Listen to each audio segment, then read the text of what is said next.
Querido oyente, hoy compartiré contigo la lectura del capítulo número 1 del libro La Educación.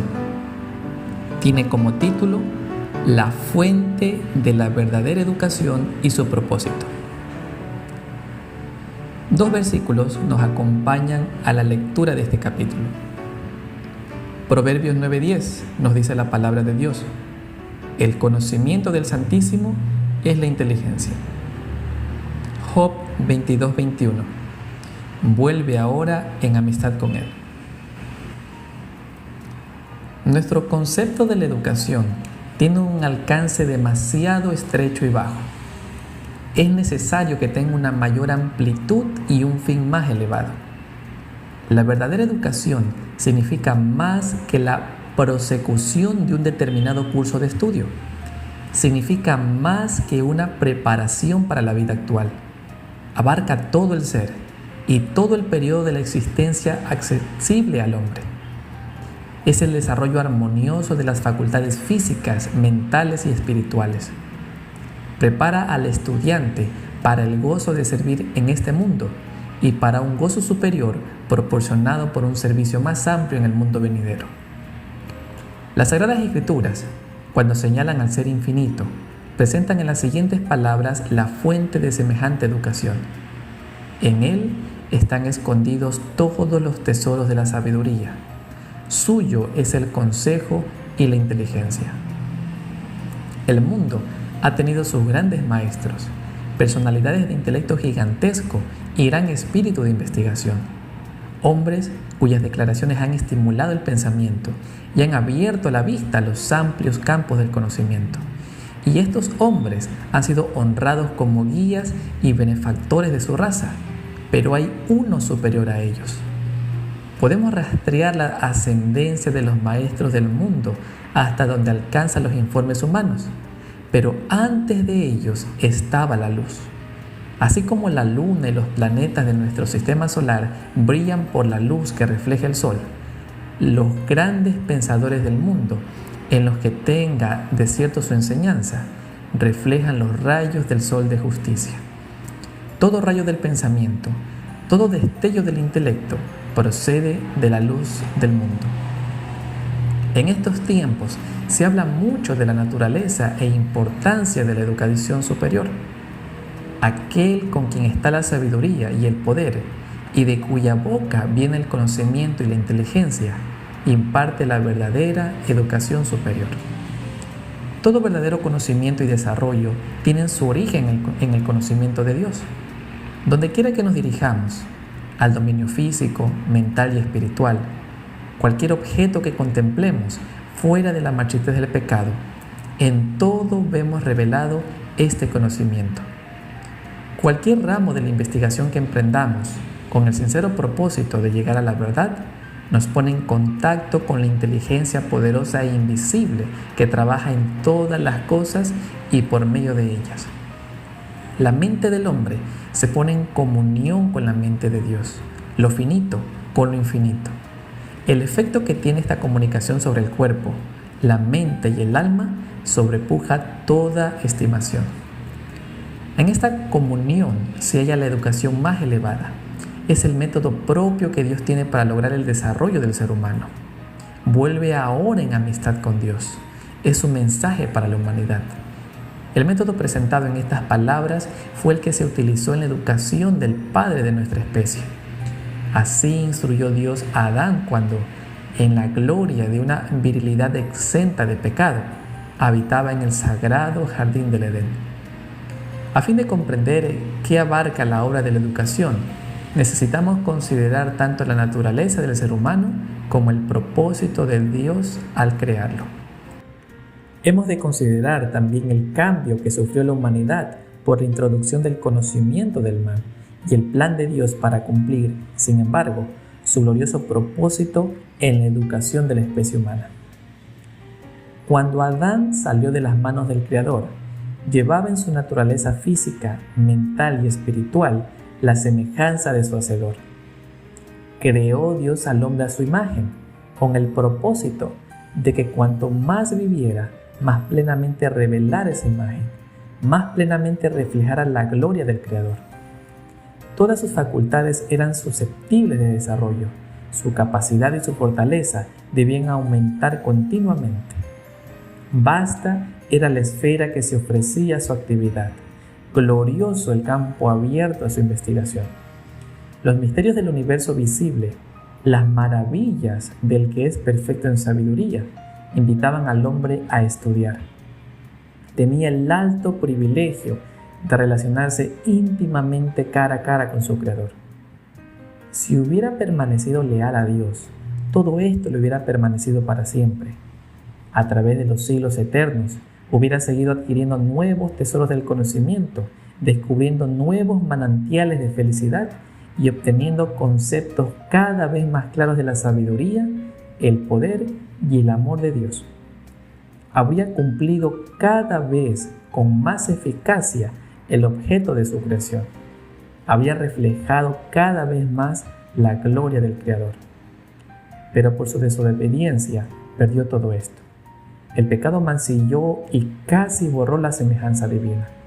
Las facultades físicas del hombre se debilitaron, su capacidad mental disminuyó, su visión espiritual se oscureció, quedó sujeto a la muerte. No obstante, la especie humana no fue dejada sin esperanza.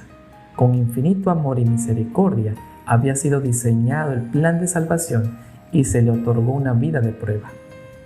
La obra de la redención debía restaurar en el hombre la imagen de su Hacedor, devolverlo a la perfección con que habría sido creado, promover el desarrollo del cuerpo, la mente y el alma, a fin de que se llevara a cabo el propósito divino de su creación. Este es el objetivo de la educación, el gran propósito de la vida. El amor, base de la creación y de la redención, es el fundamento de la verdadera educación. Esto se ve claramente en la ley que Dios ha dado como guía de la vida. El primero y gran mandamiento es: amarás al Señor tu Dios con todo tu corazón y con toda tu alma y con todas tus fuerzas y con toda tu mente. Amar al Ser infinito omnisciente con todas las fuerzas, la mente y el corazón significa el desarrollo más elevado de todas las facultades. Significa que en todo el ser, cuerpo, mente y alma, ha de ser restaurada la imagen de Dios.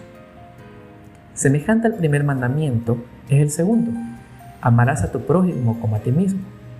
La ley de amor requiere la dedicación del cuerpo, la mente y el alma al servicio de Dios y de nuestros semejantes. Y este servicio, a la vez que nos constituye en bendición para los demás, nos proporciona la más grande bendición. La abnegación es la base de todo verdadero desarrollo. Por medio del servicio abnegado, adquieren su máximo desarrollo todas nuestras facultades. Llegamos a participar cada vez más plenamente de la naturaleza divina. Somos preparados para el cielo porque lo recibimos en nuestro corazón. Puesto que Dios es la fuente de todo conocimiento verdadero, el principal objetivo de la educación es, según hemos visto, dirigir nuestra mente a la revelación que Él hace de sí mismo. Adán y Eva recibieron conocimiento comunicándose directamente con Dios y aprendieron de Él por medio de su obra. Toda la creación, en su perfección original, era una expresión del pensamiento de Dios. Para Adán y Eva, la naturaleza rebosaba de sabiduría divina, pero por la transgresión, la humanidad fue privada del conocimiento de Dios mediante una comunicación directa, y en extenso grado del que obtenía por medio de sus obras. La tierra, arruinada y contaminada por el pecado, refleja oscuramente la gloria del Creador. Es cierto que sus lecciones objetivas no han desaparecido. En cada página del gran volumen de sus obras creadas se puede notar la escritura de su mano. La naturaleza todavía habla de su Creador. Sin embargo, estas revelaciones son parciales e imperfectas, y en nuestro estado caído, con las facultades debilitadas y la visión limitada, somos incapaces de interpretarlas correctamente. Necesitamos la revelación más plena que Dios nos ha dado de sí en su palabra escrita. Las Sagradas Escrituras son la norma perfecta de la verdad y como tales se les debiera dar el primer lugar en la educación. Para obtener una educación digna de tal nombre, debemos recibir un conocimiento de Dios, el Creador, y de Cristo, el Redentor, según están revelados en la Sagrada Palabra. Todo ser humano, creado a la imagen de Dios, está dotado de una facultad semejante a la del Creador: la individualidad, la facultad de pensar y hacer. Los hombres en quienes se desarrolla esta facultad son los que llevan las responsabilidades, los que dirigen empresas, los que influyen sobre el carácter. La obra de la verdadera educación consiste en desarrollar esta facultad, en educar a los jóvenes para que sean pensadores y no meros reflectores de los pensamientos de otros hombres. En vez de restringir su estudio a lo que los hombres han dicho o escrito, los estudiantes tienen que ser dirigidos a las fuentes de la verdad, a los vastos campos abiertos, a la investigación en la naturaleza y en la revelación. Contemplen las grandes realidades del deber y del destino, y la mente se expandirá y robustecerá. En vez de jóvenes educados, pero débiles, las instituciones del saber deben producir jóvenes fuertes para pensar y obrar, jóvenes que sean amos y no esclavos de las circunstancias, jóvenes que posean amplitud de mente, claridad de pensamiento y valor para defender sus convicciones. Semejante educación provee algo más que una disciplina mental, provee algo más que una preparación física. Fortalece el carácter, de modo que no se sacrifiquen la verdad y la justicia al deseo egoísta o a la ambición mundana. Fortalece la mente para su lucha contra el mal. En vez de que una pasión dominante llegue a ser un poder destructor, se amoldan cada motivo y deseo a los grandes principios de la justicia. Al espaciarse en la perfección del carácter de Dios, la mente se renueva y el alma vuelve a crearse a su imagen. ¿Qué educación puede superar a esta? ¿Qué puede igualar su valor? No se dará a cambio de oro ni de su precio, será a peso de plata. No puede ser pagada con oro de Ofir, con ónice precioso ni con zafiro. No se le pueden comparar el oro ni el diamante, ni se le cambiará por alhajas de oro fino. ¿Y qué decir del coral o de las perlas? La sabiduría vale más que las piedras preciosas. El ideal que Dios tiene para sus hijos está por encima del alcance del más elevado pensamiento humano. La meta a alcanzar es la piedad, la semejanza a Dios.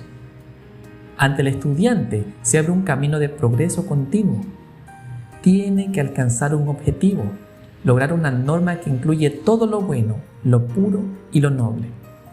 Progresará tan rápidamente e irá tan lejos como le sea posible en todos los ramos del verdadero conocimiento.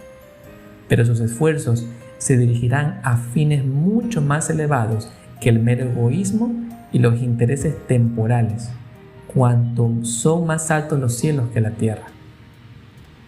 El que coopera con el propósito divino para impartir a los jóvenes un conocimiento de Dios y modelar el carácter en armonía con el suyo, participa en una obra noble y elevada.